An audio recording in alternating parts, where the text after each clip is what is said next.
qa'imil faras, ning sikil-sikile jaran. Seakan kuda itu kuda berdeker. Kuda berapa? Berdeker. Ya.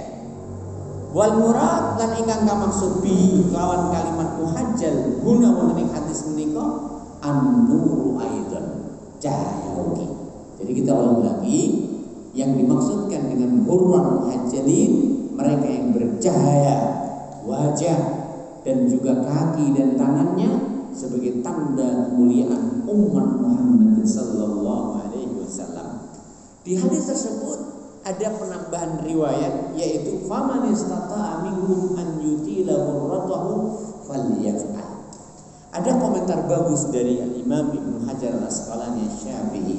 Beliau katakan di sini, lakin qauluhu tetapi ini dawuhipun wonten ing hadis man istata'a minkum an yutila hurratahu, sapane wong sing iso ndawakne hurrae falyaf'al, maka hendaklah ia perbuat.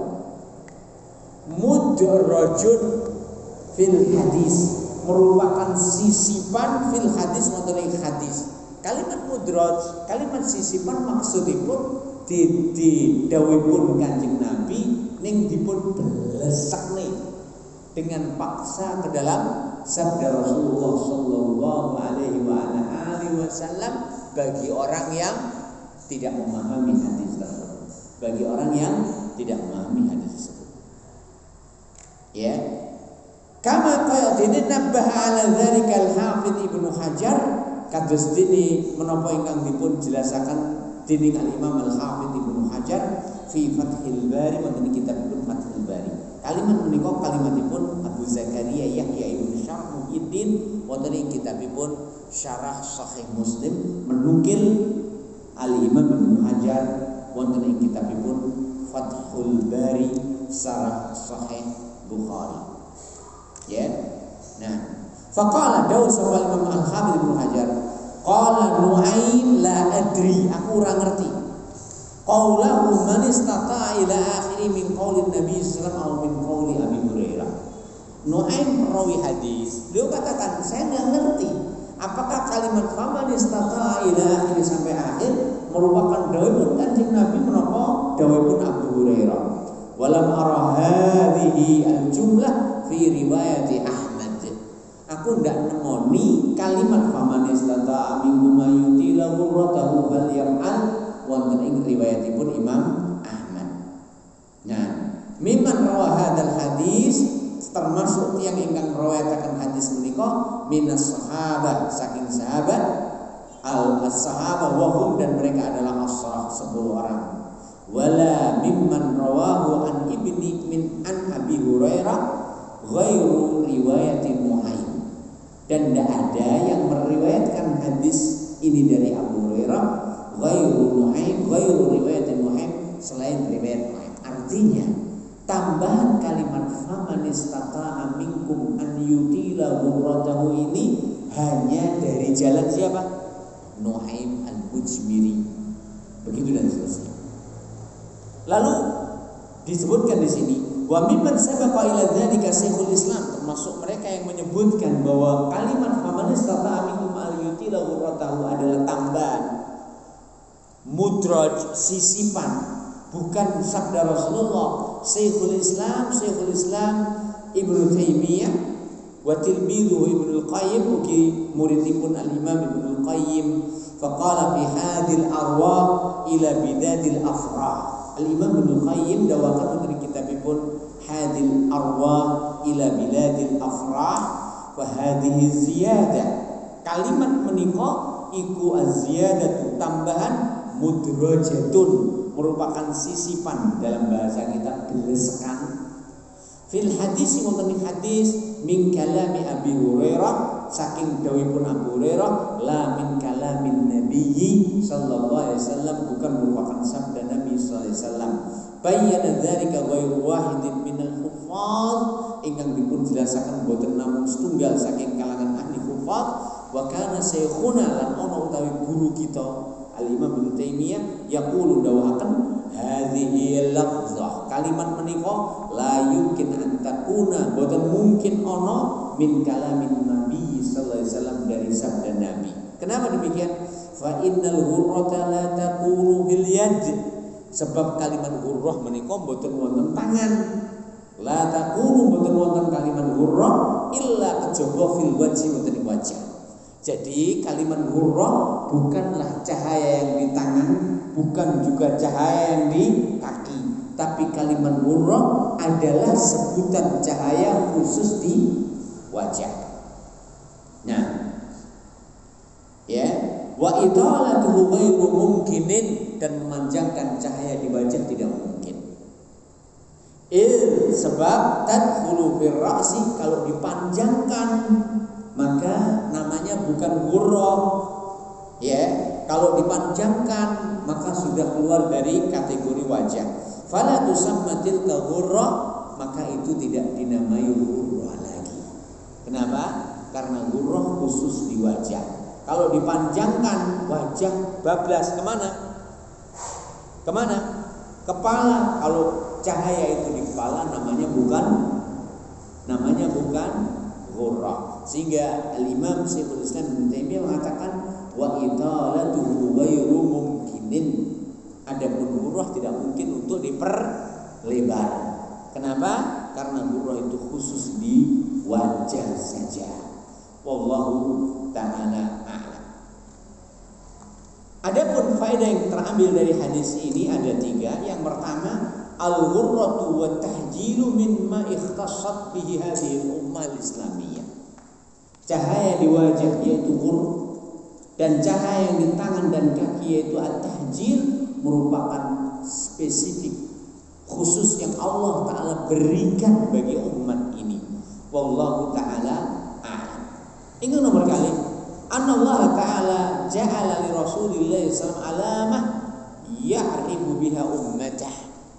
Allah Ta'ala ndadosaken kangge umat Muhammad sallallahu alaihi wasallam tondo ingkang kelawan tondo kala wau Nabi SAW mengenali umatipun. Ingkang terakhir tushra'u, ya, al-italatu fit tahjil wa dzalika fi syuru' fil adud was-saq takmilan lil mafrud min ghuslil yadi wal qadami.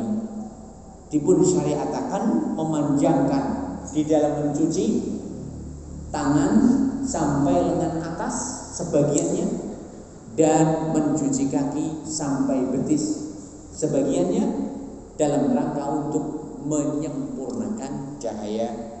Wallahu ta'ala a'lam.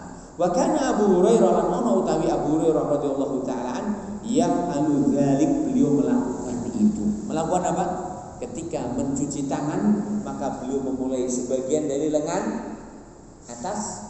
Ketika mencuci kaki maka beliau memulai sebagian dari betis. Wallahu subhanahu wa ta'ala a'lam. Hadis yang nomor kali qala al-Imam Abu Zakaria Yahya ibn Syaraf Muhyiddin An-Nawawi Asy-Syafi'i rahimahullahu ta'ala. Wa anhu, maksudipun anhu saking Abu Hurairah radhiyallahu ta'ala anhu.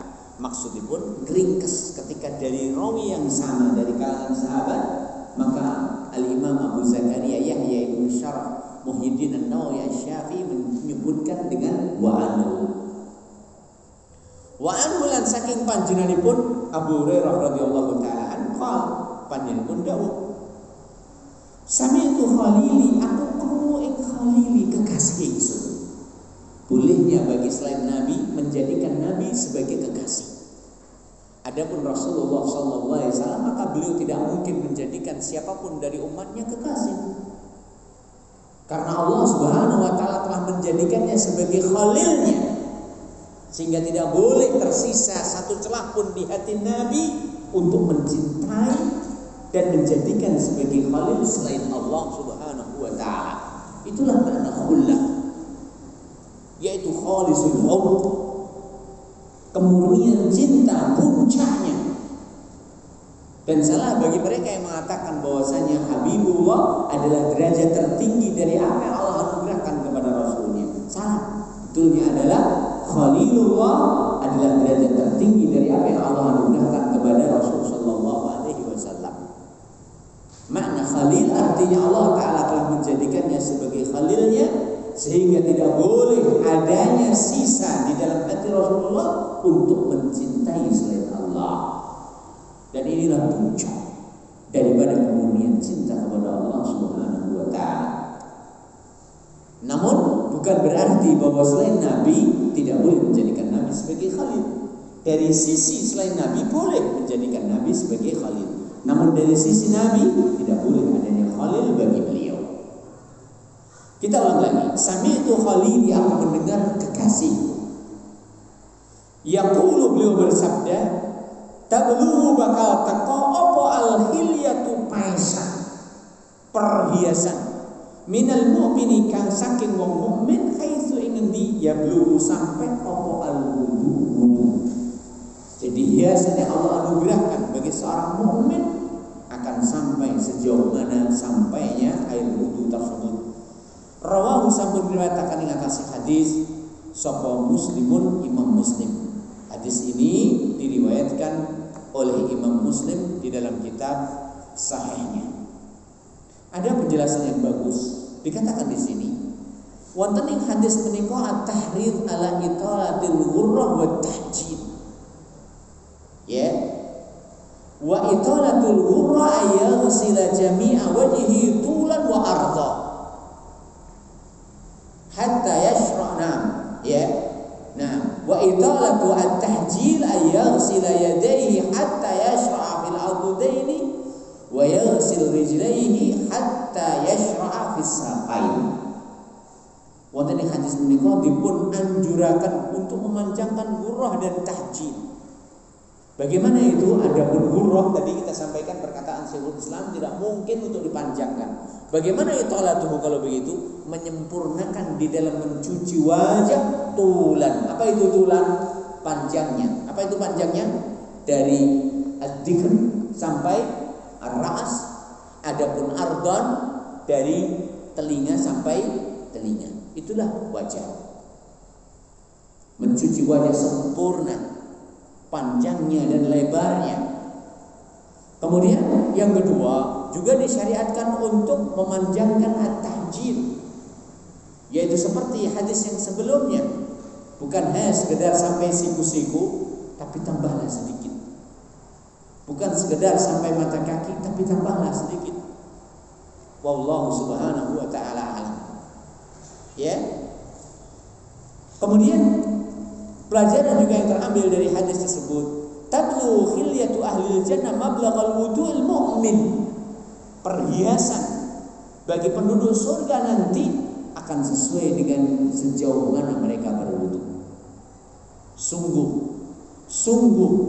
Sungguh tidak akan mendapatkan keuntungan bagi mereka yang tidak menyempurnakan wudunya. Betapa sering dengan dimudahkannya sarana dan prasarana ketika berwudu. Ketika seorang mencuci kakinya, cukup dibuka keran, ditungnya sikile, rumang sana wis roto, sementara kecetnya belum terkena. Wallahi di samping satu mengakibatkan wudunya tidak sah dan akhirnya salatnya tidak sah. Kemudian juga tidak akan mungkin mendapatkan keutamaan sebagaimana disebutkan dalam hadis ini. Wallahu ta'ala. Hadis satu lagi kita baca. Qala al-Imam Abu Zakaria Yahya ibn Syarah Muhyiddin An-Nawawi Asy-Syafi'i rahimahullahu ta'ala wa an Utsman ibn Affan radhiyallahu ta'ala, dan saking sahabat Utsman bin Affan radhiyallahu ta'ala. Qala panjenengan Daud.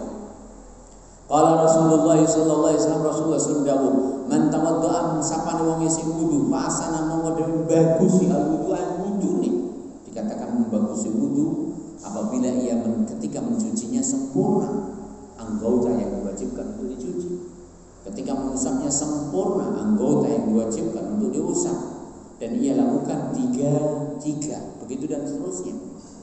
Kharajat mengko bakal metu apa khotoya dosa kesalahan min jasadi saking jasadipun. Hatta sehingga ini takhruja bakal metu min tahti azfari saking ngesoreng kuku. Inilah kemuliaan bagi umat Muhammad sallallahu alaihi wasallam, di mana Allah Taala mensyariatkan wudu dengannya pertanda bagi mereka. Inilah kemuliaan umat Muhammad sallallahu alaihi wasallam, dengan Allah Taala mensyariatkan wudu dengannya Allah Taala gugurkan dosa dan kesalahannya. Bahkan wudu itu akan menggugurkan dosa dan kesalahannya. Bahkan dosa dan kesalahan itu akan gugur dan merontok dari celah-celah dan di bawah kukunya. Namun ingat, semua ini tidaklah yang dimaksud kecuali dosa-dosa kecil berdasarkan hadis-hadis yang lain. Sehingga karenanya seorang setelah berwudu dan setelah disebutkan tentang kemuliaan yang demikian rupa, kita disyariatkan untuk berdoa dan memohon kepada Allah Subhanahu wa taala dengan doa yang disyariatkan, Allahumma ja'alni minat tawwabin wa ja'alni minal mutatahhirin. Seandainya dosa wudu akan bisa menghapuskan dosa-dosa besar, maka tidak ada perlunya kita disyariatkan untuk memohon agar kita dijadikan sebagai hamba yang senantiasa bertaubat dan senantiasa untuk mensucikan diri. Tidaklah kita disyariatkan untuk berdoa dengan untuk senantiasa bertobat, kecuali memberikan isyarat bahwa wudu itu tidak akan mampu meremuk dosa besar, namun kemampuannya hanya sebatas meremuk dosa kecil. Adapun dosa besar memerlukan adanya taubat, sehingga setelah diberi anugerah nikmat terhapuskannya dosa kecil, kita minta kepada Allah agar diberi anugerah dosa nikmat yang lebih besar, yaitu terhapuskannya dosa besar dan semua hal yang menjadi sebab terhapuskannya dosa besar. Di antaranya adalah dengan bertaubat kepada Allah Subhanahu wa taala. Subhanakallahumma wa bihamdika asyhadu an la ilaha illa anta astaghfiruka wa atubu ilaik. Assalamualaikum warahmatullahi wabarakatuh.